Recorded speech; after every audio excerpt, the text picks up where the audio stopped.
Hey guys, welcome to the woods. You can't see them, but there's some nice boulders here. I'm at the back of the zoo, and those were in the elephant home, and now they've been pushed over here.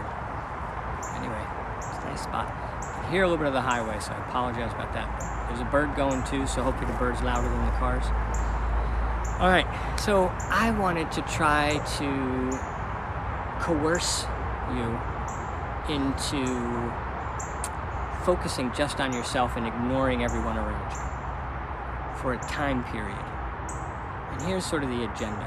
I think if I can get a bunch of people to focus on themselves and get really good at the art of being tuned in, tapped in, turned on, and so good that you can teach it to somebody else, that's what I'm after. You own it.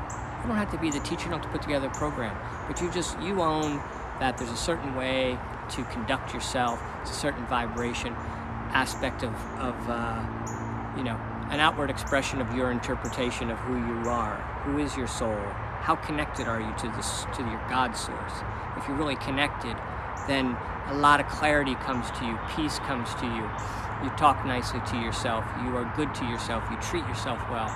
And then there's other people that you know who they are, because now with this virus come over us and everybody's asked to just sit down, pause, and deal with your inner demons. Some people are a wreck, and they've got, they're disconnected, you know it, and when you're in fight or flight energy, their health falls apart, their mental aptitude is gone, and they're just a wreck, and everything's wrong around them. Just what am I exposed to? There's what's wrong. What am I exposed to? Well, that's what's wrong. Anything. So there's no rationale to let's sort through the what's wrong and see if we can fix it. Down at that level, right? So what makes you think up at your enlightened level that you still need to go out and fix something and change people and change situations before you're going to be mentally happy and healthy and comfortable in your own skin and able to have enough inner bandwidth and place to come from a place of calm energy that you can be of help to other people, and you will be of help to other people. If there's a baby in the building and it's burning and he's on the second floor, we're all going in to get it. We will rescue people, but there's no sense that you need to be focusing on the problem around you. So you gotta actively turn that off. So let me back up before we hit a couple of points of what's to do. Let's define these two again, because I know that a lot of people, including myself for a long time, felt like I'm good. I'm enjoying the little battle I got going in my life. I'm happy. I'm doing the game, and I'm well along on my way. I don't want to be beat up by somebody. I don't want to be told that I'm not doing enough or I'm not, whatever. So I'm not trying to say that either. I'm not trying to say anybody needs to be something more. But what I do think is good to note at this time when this virus is run amok, and now it's leading into turmoil amongst the people, unrest and everything else, because people are stressed out. But what it's really showing us is what's stressed out, what happens. Now, this same situation is happening to me that it's happening to people around me. And I'm not breaking down, I'm not stressed out, I'm doing more. Because I have it. Not money. I have the mental bandwidth, the love vibration to give. So the people around me are calm, and the people around them are calmer because of it. Changing, as is everyone who's staying in the positive vibration. The thing is, we can't be lazy in the positive vibration and just say, well, I don't know, I'm nice to myself more than my neighbor. She's crazy. She won't leave the house. I have to bring her food and pass it through the window in a little tube that she designed that she saw on the internet was the safest way to not let a bug. It had to be 2-foot-long tube and you could feed food in. I'm making this up, but it's out there somewhere. And so that's your neighbor, and you've known that about her, sort of. You had clues that she was really in not such good mental state. And I feel like we look for people who are sick and dying, which is caused by the mental state that I'm talking about. And we spend so much time and energy on the dying and keeping the mentally unstable, self-defeating, self-destructive, killing yourself from the inside vibrationally person. We spend millions of dollars trying to keep them alive. But nobody's looking at the elephant in the room, which is we can see who these people are. and they're troubled, and they're struggling, and they're not making things work, and they're angry at everybody, and they want to change everything, and they need to just be give them a break and let them be. Let people express who they are. We need a lot more sort of acceptance of everyone, which is what would happen when you, jumping back again, when I convince you to just really focus on yourself and master the ability of loving yourself and the situation that you have at hand. Master the ability to say, regardless of what's going on around me right now, I'm thriving, happy, loving, feeling connected. And you won't know if you're really doing that if you can't meditate for like 30 minutes and really be in a deep meditation and just focusing on your breath. Then you just need to work on that first, because you haven't pulled apart yet to know the difference. You don't have the sensitivity.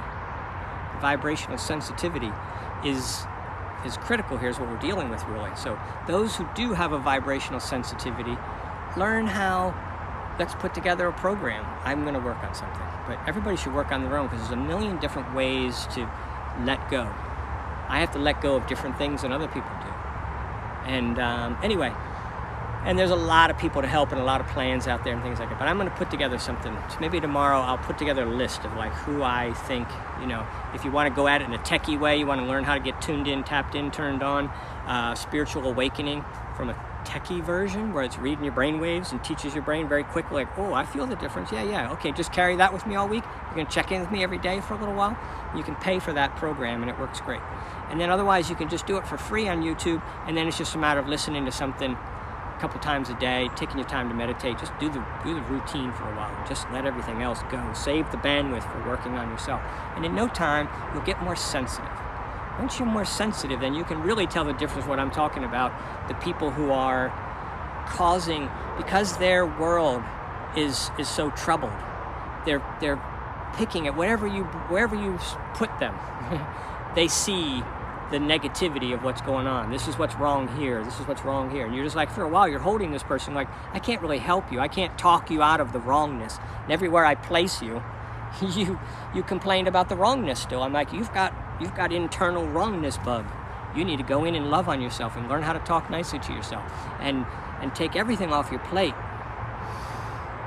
Like psychologists would, take everything off your plate. It doesn't need to happen with drugs unless you just need a temporary, here's to buy you a minute. But you need to change your paradigm and not be subjected to tricky, difficult things or be responsible for others until you've got it down. And when you don't have it down, then we got some sensors on you. We can pull you back and help you out again. And it's going to seem very unfair, like some people are going to get all the attention, and let's not even worry about the people who are dying of the diseases that I'm talking about. Let's get to them. If you got somebody you can't fix their mental, then just at least give them the peace, give them whatever blessing they want, give them the hug that they want, and let them go in peace. Drag them on for the financial gain of it. And no one person does any of these types of things, by the way. This is not a person thing or an institution thing. It's a vibrational reaction to where we are. If you get the neighbor person who can't leave the house and is, determined that everything that they look at is wrong and they want to tell everybody how it's wrong, they own the room. They own their house. When people come in, they got to listen to that subjective. You know how it is. You can't fight it back because you can't talk them out of their bag. And there's no reasoning with it. So we all have people like that around us. So you work on who you are, try to bring everybody up as much as you can, but you're not going to allow the energy that now you have the sensitivity to feel, you're not going to allow them to be in charge of the room. And that's where the responsibility comes in. You don't have to go fix anybody. Just don't let that be in charge of the room. Because they're infecting with that fear-based, everything's going wrong on the planet. That's the energy they're pushing into their children, into their neighbors, into their workplace, into everywhere.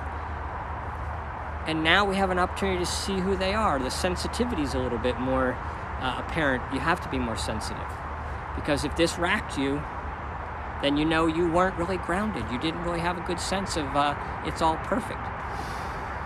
Breathing in the perfection of everything going on around you is the ticket. You can just let things go. It's like it's all perfect. You be the observer. You're watching what's going on. But I want to take it a step further, and I want you to master how it's done, or get a program together and implement it to the people around you who are being sort of toxic to themselves and others. They want the love, they want the attention, they want the help.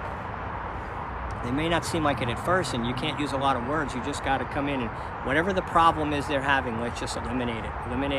Maybe the person is complaining about all kinds of things. You just eliminate them all and take them to some happy place. You know, the woods is so therapeutic. The sound of birds in the background without the highway here. There's some beautiful places that let's just put some people in them and give us all something to do that we can feel good about.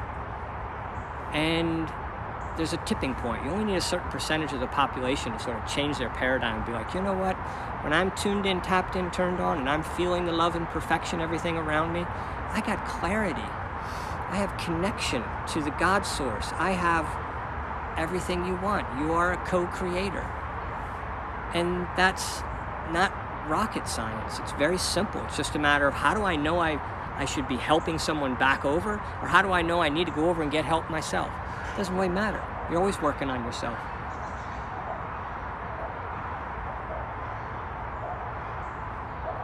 Monkey fight. It's a hot afternoon. They're getting grumpy. Or mating season. I don't know what. I don't know monkey talk too well, but remember I was just talking about, being in the woods, the magic of hearing birds in the air and things like that. What do you think just happened with those monkeys having a fight like right on the other side of the hill over there? Of course, there's a fence between me and them, but it's like, it's just cool. Just on a very primal, sort of like when you're walking through the woods and a puff comes to you of a flower that you remember from your childhood. It's like snap, you're just there. It's like, that's how fast everything on the planet can change. Just a tipping point. All of a sudden, our whole paradigm changes. We don't even know it. Try me if you don't believe me. It can happen. It will happen. That's the way it happens. Because everything happens in the now. So in the now, it's when we recreate. There's no waiting game on it. There's no, you got to work through a program. You got to put in your 2 years. You need 1,000 hours of practice. No. It can happen like that.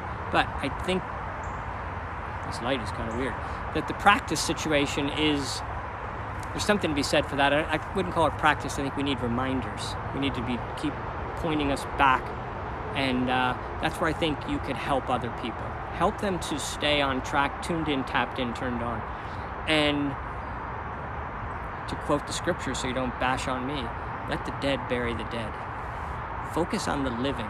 There are so many children in Baltimore City living in that environment of a fearful, destitute person, and they're just walking amok, more in love with their vacuum cleaner than a mom, because the vacuum cleaner, they have power, they can turn it on and hear it and unplug it and plug it and move it around the house, and mom says, oh, thanks for cleaning. They're like, just playing with my friend. And then they can't work when they're adults, or they get into crimes, and they're wanting to extract energy from other people because they're so deep into, I don't know who I am. They're so disconnected from their source of who they are because they're the same connection as I am. It hurts and hurts and hurts the farther you pull away. So let's ease up some tension and don't make their life so damn hard. But we got too many resources on the people who are suicidal. And I'm not saying people with coronavirus are suicidal, but we're all, as a society, you got to admit, we're pretty suicidal, between the alcohol and the smoking and the drugs and the killing off nature and the sense that, we need to rub chemicals all over ourselves because the sun is dangerous and we need to eat chemicals all the time, and anything that would be easier on the environment would be too tough on me, too much of a burden because I'm really just stressed out because I'm overloaded, overworked, and then the paradigm of who are you and where do you go after this struggling life is one of punishment and, let me tell you what you've done wrong while you're here. This struggling person who's had no assistance and no, they get food stamps and rental assistance. The emotional is where they need the help. And the emotional is not, we've moved past the point of like your childhood or your past life and all that kind of stuff. No, we have the tools now to just flip the switch. Just everything happens in the now. The past is totally irrelevant. But we had to sort of experiment with that and climb our way to the current present moment. And you can get it for free on YouTube, and I can give you a couple people to follow, and you can chant your way into bliss and take some time out to meditate. Not really chanting, I don't care if you do that, so don't get weird on me. But you can, because it's good. But, there's meditative music, and then there's people that you should listen to their explanation of saying the same thing. The more people you hear saying the same thing, you're like, I guess I could do it, I could jump off. I could, you don't need to quit your job and change everything, just ease up. Take a little bit off at a time, but if you can quit your job and work on your connection, you're tuned in, tapped in, turned on, and you always want to be a help, please do it now. That's 15 minutes and some seconds, so that's my ending wrap. Do it now if you can. If you can step off and not have to worry, if you're not all stressed out right now in this situation, then work on your craft, because you've got a happier version of yourself. You love yourself more. You're kinder to yourself. You know how to do it. You see things as a little bit more positive than the other people around you. And so you know who you are. So jump off the boat. And it's not that difficult, but you get more sensitive, and you just don't allow things in your life that are that turmoil. You just don't you don't leave your neighbor in that turmoil, but you go right to what's really going on. But you can't go to the heart of the need for love that the neighbor has if you're going to kind of come in with the same energy of, I'm going to tell you how to fix these things and how to have a better, they see so much wrong about the world. You can't fix what's wrong about the world. You just got to accept things where they are. And now I'm rambling, I'm going over 16 minutes, so that always happens at the end, but I'm practicing. All right, guys, I love you, and hopefully that made sense. So many times I finish these and I'm like, I don't know, I threw a lot of pieces out there. Did you tie all that together in our heads? Anyway, all right, well, we'll talk about it again anyway. Who cares? See you tomorrow.